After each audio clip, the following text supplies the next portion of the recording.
Well, I think Walsh is not an unimportant sort of representative or avatar of the perspective that you are articulating, but I think it's a sort of complex picture.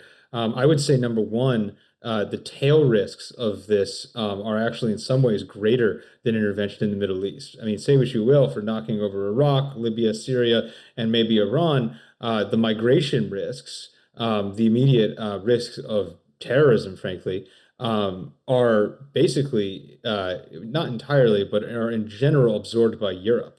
If the U.S. knocks over Venezuela and causes a Middle Eastern style refugee crisis, guess where they're going to go? They're going to go to the United States of America. I mean, this is what is pretty extraordinary about it. Say what you will for the Maduro government. The Maduro government was cooperating with the U.S.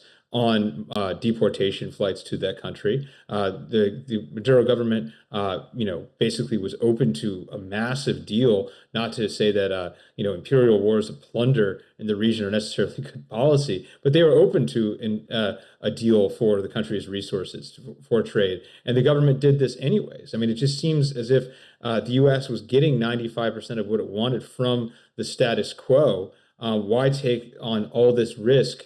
For 5% more. I do think, again, at a gut level, at a sort of man on the street level, arguing that the U.S. should be involved in the region makes a lot more sense than arguing that the U.S. should necessarily care about who governs Donetsk or for regime change in Tehran. But the problem is that the constituency and the ideology driving this is actually pretty old guard, Bush wing, neoconservative. Yeah. And I think, you see when, if you've got Lindsey Graham on the bus, I think people can kind of it doesn't pass the laugh test that this is a different foreign policy.